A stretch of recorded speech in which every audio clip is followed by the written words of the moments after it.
Hey, so I want to chat about a concept called radical self love. Hold on, let me lock this door. Um, what is radical self love? Well, radical self love is a situation where you have so much appreciation for the gift that God has given you in a life. Look at the beautiful full moon. And you decide that your life is so valuable that you cannot choose failure. That doesn't mean that bad things don't happen, that setbacks don't occur, that you don't find yourself in situations you would rather not deal with. Hold on. I'm waiting for this person to crash.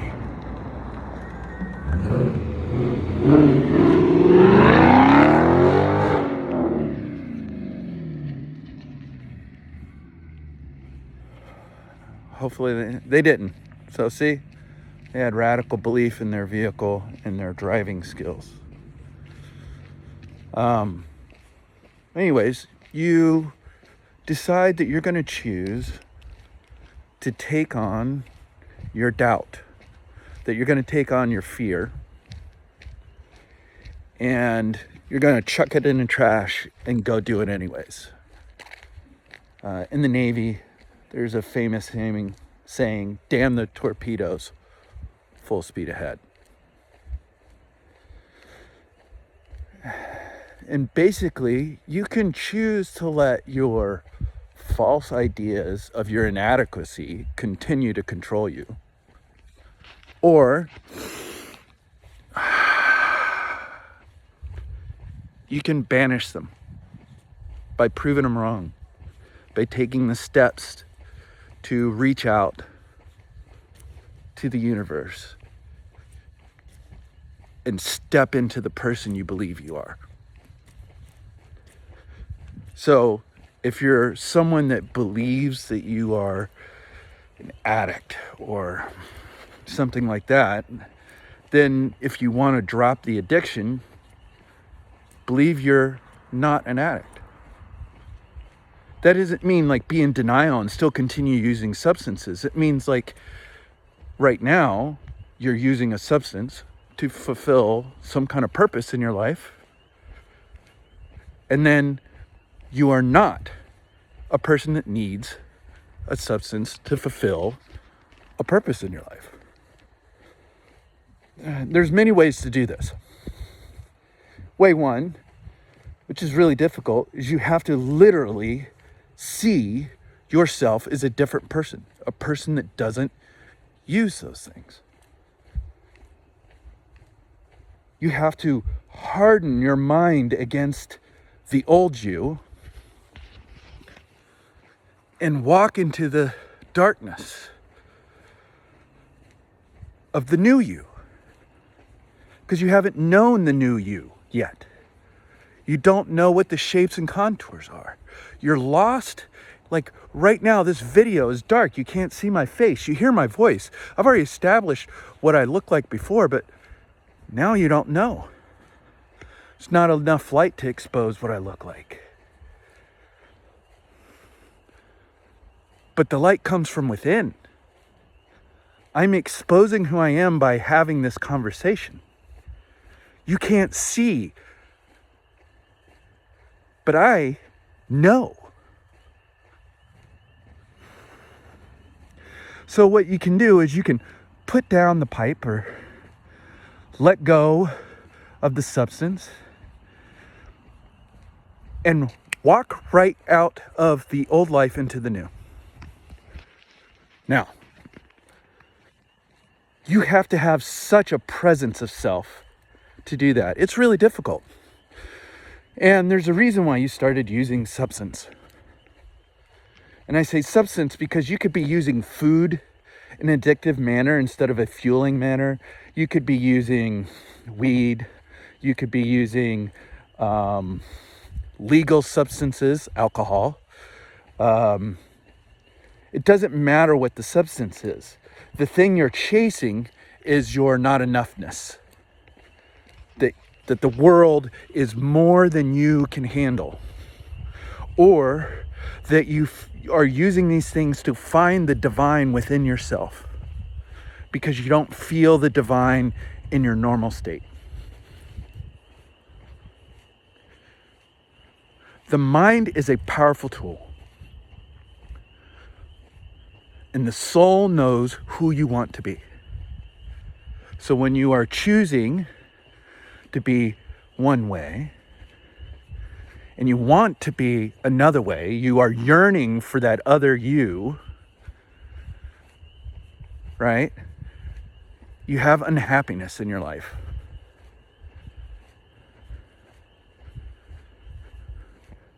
And that unhappiness manifests as problems. It manifests as conflict. It manifests as battle. The battle with the self. And when you can make peace with the self, then all of a sudden you're making peace with everything.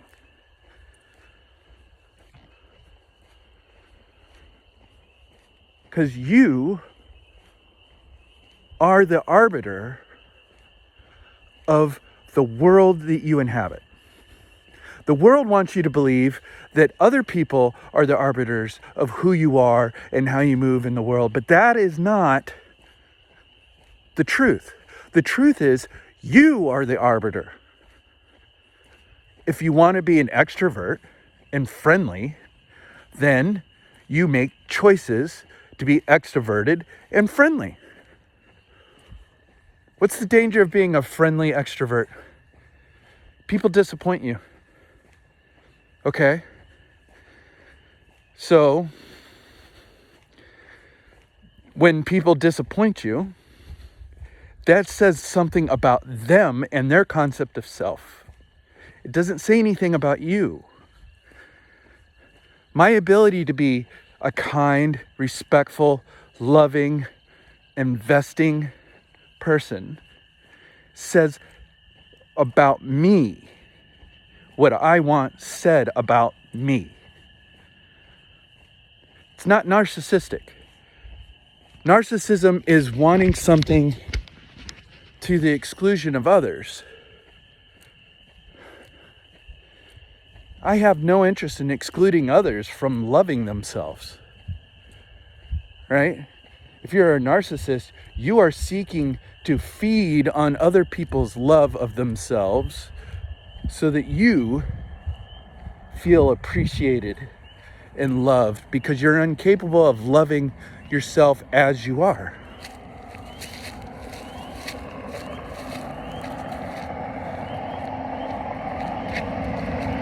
See?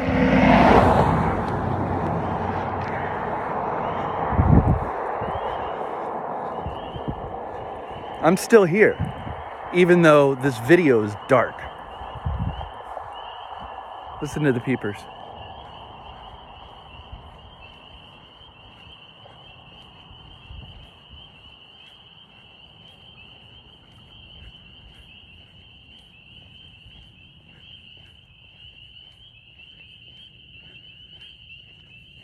That is the sound of a healthy biome.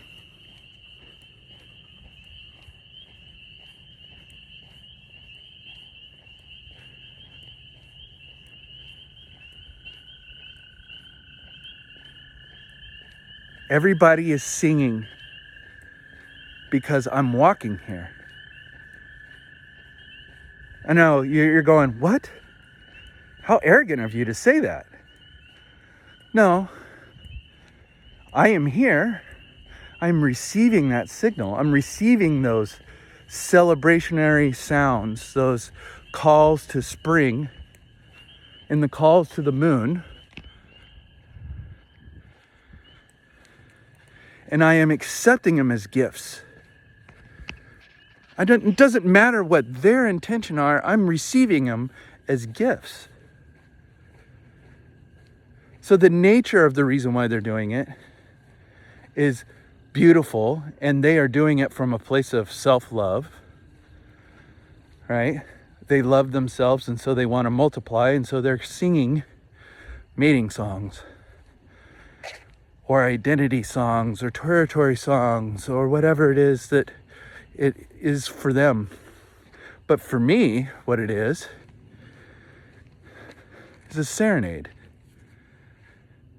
because I love myself. I love myself so much, I want to live a life that I enjoy. I want to live a life where the things I do are so amazing for me that I can look at another person and go, I need to give you some of my joy. And if they don't want it, well, that's okay. That doesn't change my intent of wanting to love them because I am abundant in my own love. That's what abundance is, right? Abundance is the ability to love oneself for the sake of loving oneself. So that means if you need to hold yourself accountable, like this needs to get done because I want to do the thing, then hold yourself accountable. If love means I need to take some time to myself because even though I really want to do this thing, my battery is dead. I'm not getting enough support, or, that's an illusion, actually. You're getting all the support that you're going to get, period. The more you love yourself, the more people want to be around you because your love bleeds into others. It infects them and it empowers them because they're going, wow, I want to believe in myself that much too. Right? I mean, I could be walking at night in fear. And I understand. I present as a man. I've got a burly beard. I'm kind of thick, muscular, right? But I'm all those things because I'm choosing to be those things. I have been weak and small in my life and full of fear.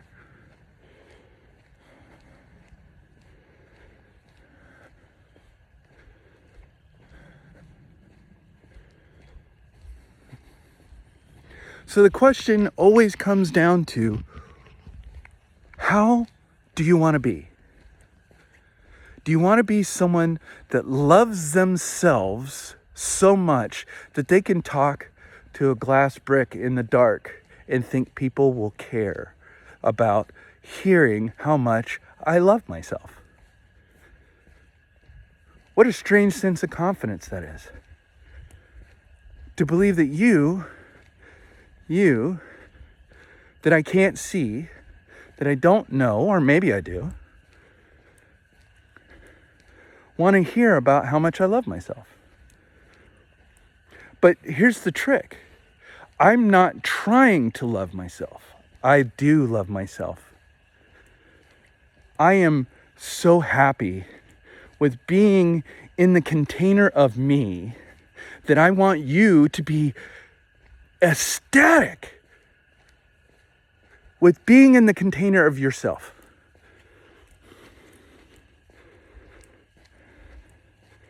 Yeah.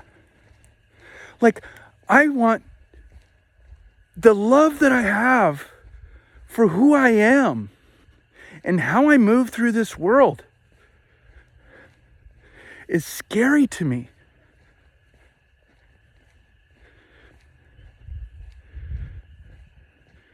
But why should I have fear over loving the one thing that can let me be who I want to be?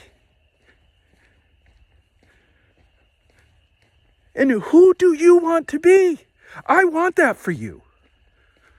If you want to be a wild, crazy musician that makes music and takes no shit from no one, I want that for you.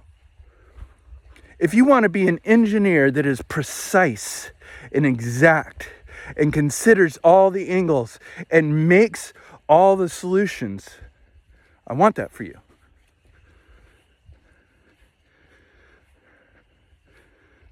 There's nothing that you want to be that I don't want you to be. Like, if you want to be a strung out, angry, bitter, near-death person who rejects beauty at every turn, rejects love at every moment, so that they can find themselves consumed by the things they consume, do that. Sounds pretty miserable to me, but, I've had my experiences with that. And those experiences informed me as I am right now. Yeah.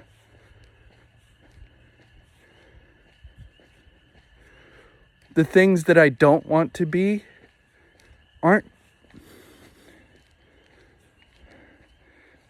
it's not a judgment call on how others want and are. It feels that way at times, but I might feel that way like if I see someone that is living a life that I wouldn't want to live and I feel pity for that, that's on me. Right? Why do I get to judge that? I judge it for myself. I judge things for myself often. Like, that is not something I'm interested in. Those things aren't things I'm interested in. That's about me.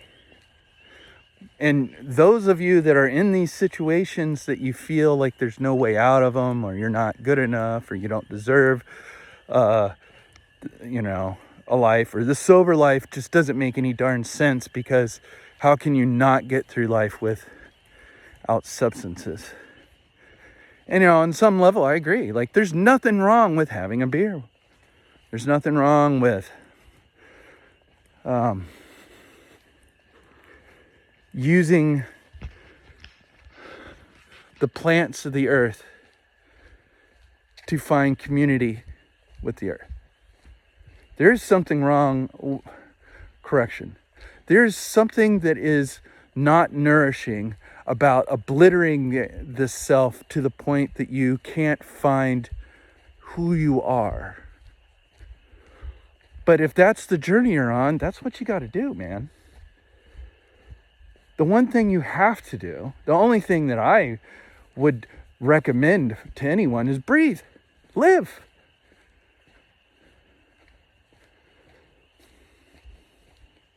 So radical self-love, let me bring it together, is the idea that the person you are when you are alone, without support, without family, without loved ones, without a significant other to make you complete,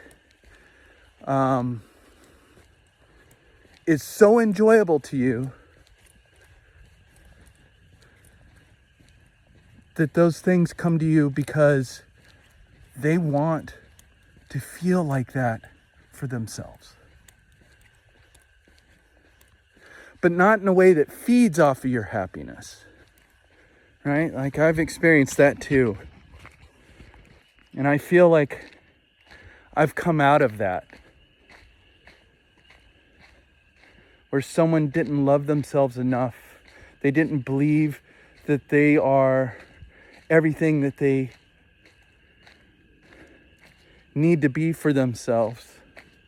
That they had to eat my light. And I have been the person where I felt drained and I started eating others' lights because I didn't want to recognize that I was not who I wanted to be. So there's no judgment on these people or these loved ones. It's just that I love me. I think I'm a fantastic human being. Even in the dark. Even when I'm alone and I face a question of, do I behave honestly or not? Well, sometimes I have not chosen the most honest thing, the most integrity thing. But the person I want to be is the one that does do the most integrity thing. So that's who I am. And yes, there's consequences, but when you fully absorb the idea of loving yourself, then past consequences become the lessons that shape who you wish to be. So there's no wasted energy in the world. The nature of nature is that it is transmuting one thing into another. I can take my pain and turn it into joy. I can take my imagination and I can use it to torture myself or to delight myself.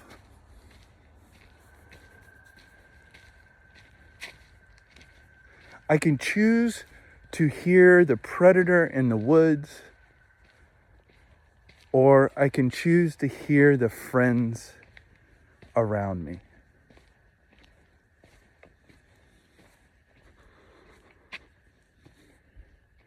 God did not create us to destroy us.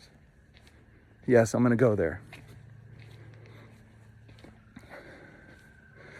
My God is a God of existence. I pray to God often, but I could be saying, existence, give me strength. God, give me strength. I could be saying, let me see the path forward. And the path forward will reveal itself. Like, I see exactly where I'm going. You don't. You have a limited perception of my situation. So many people have tried to limit my understanding due to their inability to see with their eyes what I see. And what does that do for me? It denies me the experience of enjoying what I'm enjoying right now. Like, it is absolutely beautiful. The serenading animals, the stars overhead that I'm seeing with my own eyes, the moon. And right now, what you're seeing on this video is you can barely catch an outline of my hat, but I am seeing a full world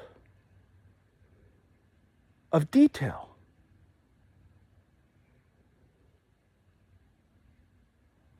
That's the thing I've been trying to explain to some people. Like, why do I feel I need to explain myself? Well, I love myself enough to accept other people's impingement on my reality, right?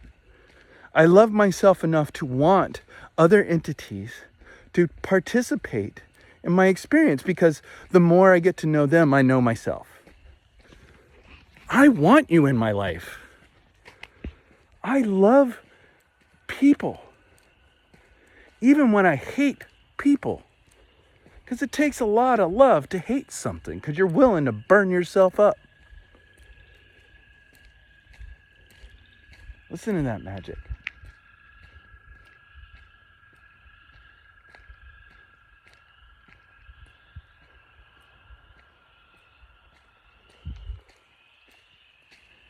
There was a point in my life where I was so angry that I wanted to end the world.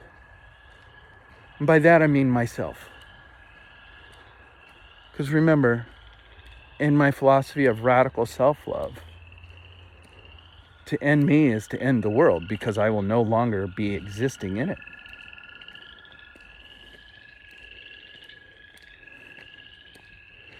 Matter of fact, I am so good at it that once the United States military paid me to be part of the process of ending the world.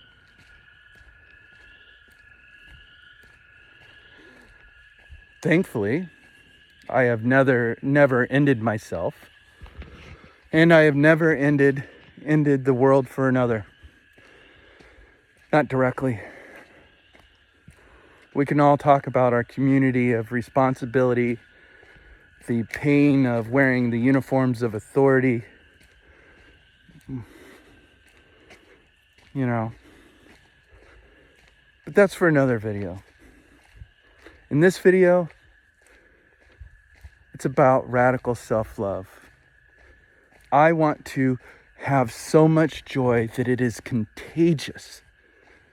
And as I step through the world, I meet people and I give joy to that person, and not because I'm giving it to them, but because they are awakened to the idea that they can have it. Like, it's within reach. It is impossible to deny yourself joy. All you have to do is look at the world and go, this is for me. I am loved so much that the world has given me this experience, and I'm okay with that.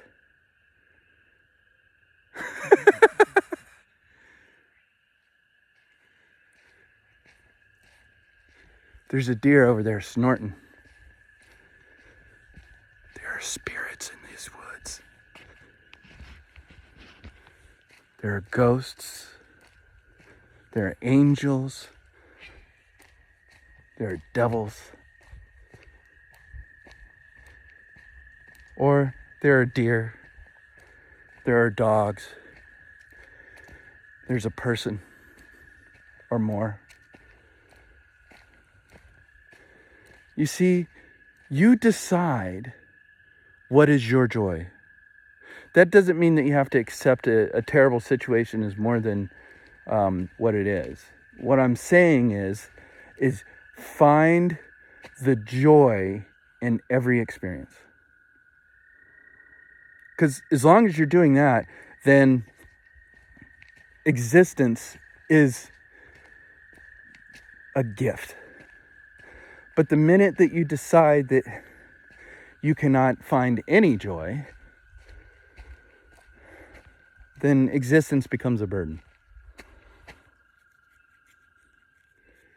And I've been through those periods too. I mean, technically, even on this beautiful full moon lit night in a magical forest where the trees are growing so that I can have clean air, they grew to hide a place for me to enjoy growing up.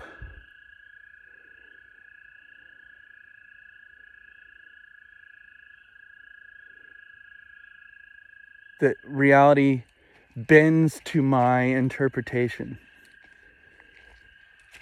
because that brings me joy. And I'm not, let me pull it back to more mechanistic experience for you, because that got a little mystical. The world that I see and I experience bends towards joy because I choose to see joy. And some can call that delusional, some can call that crazy, but what I call it is radical self-love. Well, I've really enjoyed our time having a conversation. And, you know, I always find it a little weird when we get to this point of a video where someone's telling us profound things and then they're like, and I'm going to hawk you this experience. But I'm getting ready to make a feature film about the exact opposite of what I just discussed. It's called Kill Boy Kill. And it's a film about a man that is so trapped in his fear and so afraid of living joyously that he manifests his own hell.